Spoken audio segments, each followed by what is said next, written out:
Hello, this video is about how property rights, free trade, and research and development can affect a country's economic growth and productivity.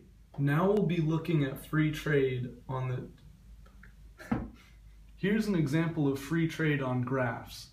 If we look at these two production possibility frontiers, we can see the effects of having unfree trade as opposed to free trade.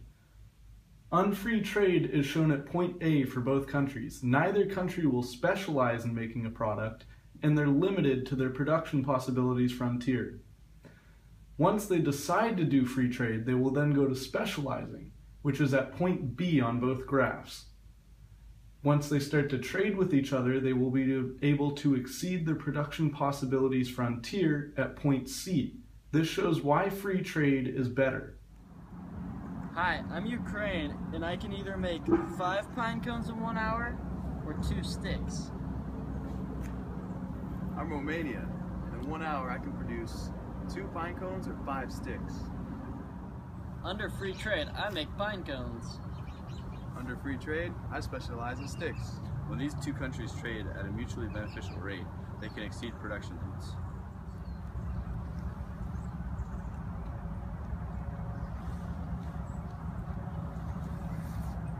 Free trade increases both countries' productivity. And now we'll look at how research and development can affect a country's productivity. This is a historical example of research and development affecting economic growth. At the start of the 19th century, when industrialization began to boom as a result of research and development, GDP per capita in the countries that chose to industrialize skyrocketed. For example, West Europe and the United States had the highest rate of growth as a result of more opportunity in research and development. Hi, I'm Bart. I'm an owner of a small car company in my country. Right now I don't have a team of researchers, so I'm only able to produce this one car. After I invested in a team of researchers, we were able to up our productivity, and I now own an entire parking lot of cars that are ready to sell to the public.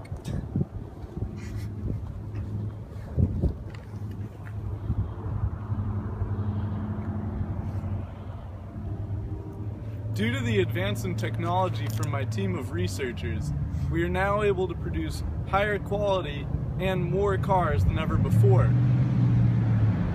There's one right there. This higher production rate helps us meet the ever-increasing demand for cars and leaves our consumers better off. We'll now look at how property rights can affect a country's productivity. People have incentive to buy goods when they know they have ownership rights to a product and can fully make use of that product. People buy less when property rights are unavailable and public use of goods is dominant on the market, affecting consumption. When products are shared, the consumption rate is lowered. In regards to property rights, when there is one private owner, for example this truck, it gets treated well.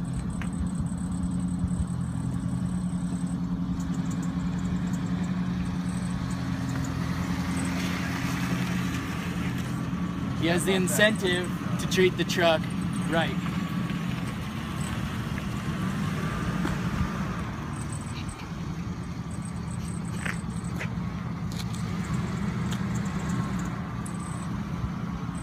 Hey, that's my jacket! When the truck is in communal use, the user tends to use self-interest rather than the best interest of the truck. As you can see demonstrated here.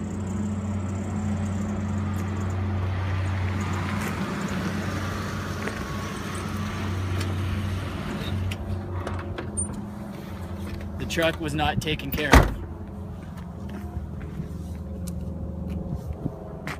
Without property rights, there would be no actual incentive to own anything because people are afraid. You know what they're afraid of?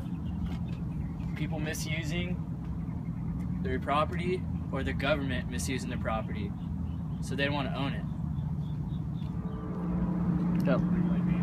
With property rights, people will have the incentive to own property, therefore buying from the market.